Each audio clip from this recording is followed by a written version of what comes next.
kitty just killed him. You guys see that?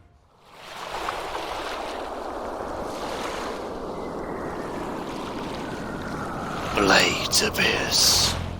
Crit-Boah Baggins. He's actually a dwarf, not a hobbit. I don't know why I call him that. Welcome everyone to my Crit-Boah Baggins build guide, and he's got a fat ass, yes sir, I'll tell you that. This build was the result of months of effort and constant failure until DLC 3 plopped the gambit pill right on my lap. You can use this build as a template for any type of crit tank build, so take this and do whatever you want with it, I don't care. It got me through all the underworld with ease, and only really start to have problems with upgraded penance stones. Also note, anything I highlight in a rich red is important, and you should be sure to get that. Okay, yippee-ki-yay, ace truckers, let's go! My primary set is Mega-Tushy's Grace, aka Mega-Tushy's Grace, but you can do whatever you want, really. My secondary is Legendary Bakama, mainly for reduced ki consumption, but the melee damage is an easy bonus to slide in. And then you'll fill the rest of your slots with other graces to increase your health cap.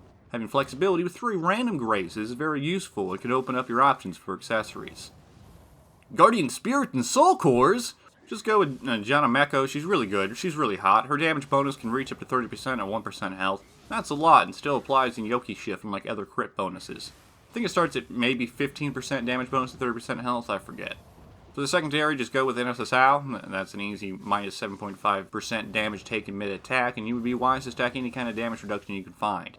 The Soul Cores are basic, Kazuki, my first love, big cock. Do Peppo for the damage boost, and he looks like my ex-wife. Finally, Onroki for the damage taken mid-attack, and who can help you fight your way out of gangbangs. Because the last thing you want is the psychological trauma of being in a critical state and 3 or more demons trying to penetrate you at once.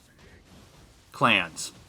I usually put clans in the back end of the guide, but it's really important here. Toto gives you about 1700 health at 200 stamina. I haven't calculated it, you can. Quite a lot regardless, and necessary to increase your crit cap to prevent one-shots. If you're feeling frisky, you can ignore my advice and go Shimazu. Those are some decent bonuses, I guess. Weapons. I took these fists all the way from demons, not too special, just make sure they're scaling off stamina or constitution. The sword is just for the set bonus, and I barely used my ranged weapons, just be sure they have a damage bonus on them, like agility. Armor. Armor is the most important part of this build. I do situationally swap out certain pieces if I need to, but my normal set are the ones shown here. So at least 3-piece Governor, while Warrior Monk's Hood and Die Hard Gauntlets are optional. Warrior Monk's Hood provides Stalwart Critical, which turned out to be a pretty great early on in the underworld, but as you get into later floors, enemies do a lot of ki damage and will wind you regardless and make Stalwart Critical completely pointless. Be sure to get as much damage taken crit, melee damage crit in life as you can. Accessories and items. For the accessories, you have 3 options: Anamori, prayer beads, and medicine cases. These are the only ones that can roll damage taken crit. I'm still using my old Demon Parade scroll, use whatever there, just get Ult Courage at least. For the items, there are only 2 main ones, and you can look over the rest. Last Gambit Pill and Quick Change Scroll. The former locks you in crit, the latter will keep you alive if you make a big mistake. Stats. Just make sure all your stats are rather the same. If you're a lower level, bring them all to 150 at least. Then you'd want to build your dex up a bit to extend the length of your ninjutsu. Magic to 30, and the rest I would just dump into hard strength. My health tier is around 10k, makes my crit cap 3000, my sweet spot. I call this my sweet spot because it can actually barely survive a lot of hits with +9 penance stone. It can never be one-shot while you're not using penance. Skills. If you do plan to run Fist, I've done a lot of testing. It will primarily be in high stance, and you only need the Unbowed Mystic Art. I'll briefly cover my main moves here. Fist of Reckoning? More like Fists of Wrecking. This combo does a lot of dirty damage and covers some ground. I very rarely hold triangle to increase the punches. Batter and Ram is my favorite move against humans, and it does a lot of ki damage. Augment it with Masterful Slice for a fun time. Spinning Kick also does a lot of base ki damage, but also a lot of damage by itself, so I put a damage boost on it.